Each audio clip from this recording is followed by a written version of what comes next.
오늘은 야고보서 2장 말씀을 통해 우리를 향한 하나님의 뜻을 함께 살펴보며 기도의 제목을 찾고자 합니다. 2장 14절 위에 소제목 보시면 행함이 없는 믿음은 죽은 것이라고 되어 있습니다. 오늘 말씀을 통해 살아있는 믿음을 갖는 저와 성도님들 되시기를 주님의 이름으로 바라겠습니다. 본문 14절 말씀 보시면 내 형제들아 만일 사람이 믿음이 있노라 하고 행함이 없으면 무슨 유익이 있으리요 그 믿음이 능히 자기를 구원하겠느냐라고 말씀합니다. 야고보서 2장 앞부분에서는 사람을 차별하여 대하지 말라는 내용이 나옵니다. 이어서 14절부터는 예수 그리스도를 믿는 믿음이 있다고 말을 하면서 다른 사람을 차별하는 것은 사실상 믿음이 없다는 증거라고 이야기합니다. 믿음은 반드시 행함으로 나타나야 합니다. 행함 없는 믿음은 죽은 것이라고 말씀합니다. 다시 말해 참된 믿음이란 행함이 없이 존재할 수 없다는 것입니다. 신약성경 데살로니가전서 1장 3절에 보면 너희의 믿음의 역사와 사랑의 수고와 우리 주 예수 그리스도에 대한 소망의 인내를 우리 하나님 아버지 앞에서 끊임없이 기억함이니라고 말씀합니다. 이것은 바울이 데살로니가 교인들을 향해 칭찬하면서 이야기했던 말씀입니다. 데살로니가전서에 나온 이 믿음의 역사에서 역사라는 말이 오늘 본문의 행함이라는 말과 동일한 단어입니다. 믿음은 반드시 행함으로 나타나게 된다는 말씀입니다. 그런데 바울은 우리가 구원받는 것은 오직 예수 그리스도를 믿음으로 구원받는다고 이야기했습니다. 우리의 어떤 행위나 노력으로 받는 것이 아닙니다.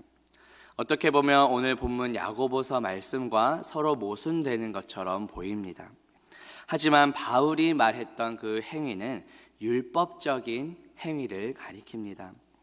신약성경 로마서 3장 28절에 보면 그러므로 사람이 의롭다 하심을 얻는 것은 율법의 행위에 있지 않고 믿음으로 되는 줄 우리가 인정하노라고 말씀합니다.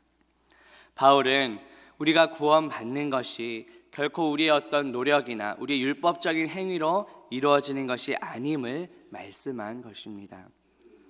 예수 그리스도의 십자가 은혜를 무시하고 우리 인간의 어떤 노력이나 공로로 구원받을 수 없다는 것입니다.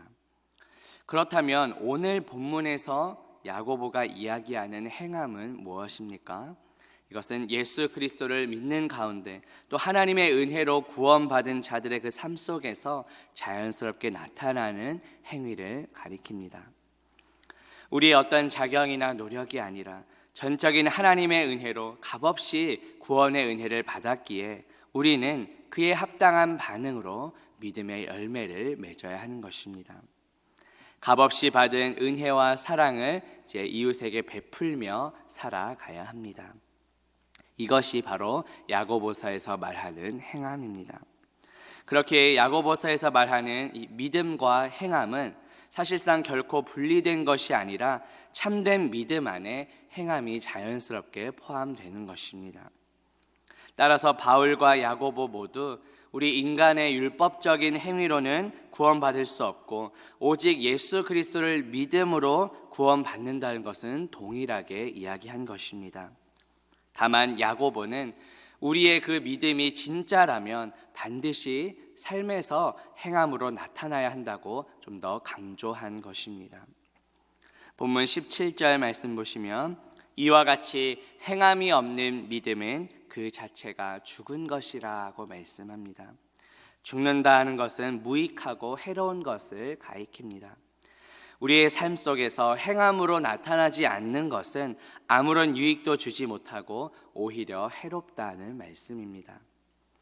신약성경 갈라디아서 5장 6절에 보면 그리스도 예수 안에서는 할례나 무할례나 효력이 없으되 사랑으로서 역사하는 믿음뿐이니라고 말씀합니다. 오직 사랑으로서 역사하는 믿음이 예수 그리스도께 인정받는 참된 믿음이라고 바울은 이야기합니다.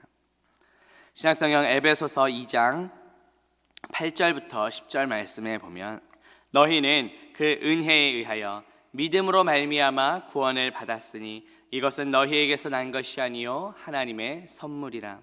행위에서 난 것이 아니니 이는 누구든지 자랑하지 못하게 하려 함이라. 우리는 그가 만드신 바라 그리스도 예수 안에서 선한 일을 위하여 지으심을 받은 자니 이 일은 하나님이 전에 예비하사 우리로 그 가운데서 행하게 하려 하심이라. 이렇게 말씀합니다. 하나님께서 우리에게 구원을 선물로 주신 목적이 무엇입니까?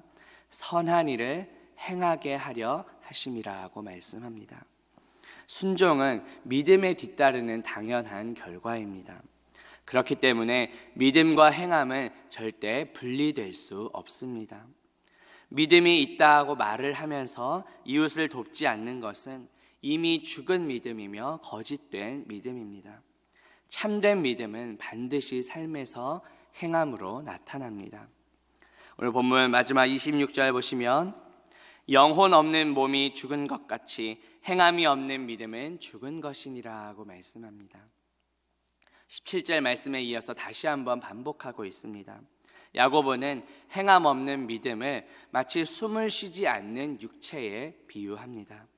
믿음을 육체, 또 행함을 영혼에 비유한 것입니다. 이 영혼은 호흡이 있는 생명을 가리킵니다. 따라서 행함이 없는 믿음은 호흡이 끊어진 육체와 같다는 말씀입니다. 호흡하지 않는다면 그것을 살아있는 생명이라 말할 수 없습니다. 마찬가지로 우리 행함으로 나타나지 않는다면 그것은 참된 믿음이 아닌 것입니다. 우리 육체와 영혼이 하나이듯이 믿음과 행함도 하나입니다. 결코 분리될 수 없습니다. 그런데 이 야고보서의 메시지는 이미 예수님께서 산상수훈에서 가르쳐 주셨던 내용입니다. 신약성경 마태복음 5장 16절에 보면 이같이 너희 빛이 사람 앞에 비치게 하여 그들로 너희 착한 행실을 보고 하늘에 계신 너희 아버지께 영광을 돌리게 하라고 예수님께서 말씀하셨습니다. 이 세상에 빛으로 오신 예수님께서는 우리도 세상의 빛으로 삼아 주셨습니다. 따라서 우리는 이 세상에서 살아가는 동안 주님의 빛을 비추며 살아가야 합니다. 이 어두운 세상을 밝히는 빛이 되어야 합니다. 그 빛은 착한 행실로 나타납니다. 물론 우리가 우리의 착한 행실을 통해 구원받는 것은 아닙니다. 하지만 구원의 은혜를 이미 받았기에 우리의 착한 행실을 통해 믿지 않는 이웃들도 하나님께 영광 돌리도록 하는 것입니다. 우리 자신을 드러내고 우리가 영광받기 위해서가 아니라 하나님께 영광을 돌리도록 하기 위함입니다. 이것이 곧 오늘 본문에서 야고보가 이야기하는 행함 있는 참된 믿음인 것입니다. 살아있는 참된 믿음으로 믿지 않는 가족들과 이웃들도 하나님께 영광 돌리도록 하는 저와 성도님들 되시기를 주님의 이름으로 바라겠습니다. 함께 기도합니다. 하나님 아버지, 오늘 말씀을 통해 참된 믿음이 무엇인지 깨닫게 하시니 감사합니다. 영혼 없는 몸이 죽은 것 같이 행함 없는 믿음도 죽은 것임을 믿습니다. 살아있는 참된 믿음은 우리가 값없이 받은 구원의 은혜와 사랑을 행함으로 나타내는 것인 줄 믿습니다. 삶 속에서 주님의 빛을 비추며 선한 행실을 행하는 우리 모두가 되게 하옵소서. 그리하여 믿지 않는 가족들과 이웃들도 우리 삶에 나타나는 그 믿음의 행함을 통해 하나님께 영광 돌리게 하옵소서. 예수 그리스도의 이름으로 기도합니다. 아멘.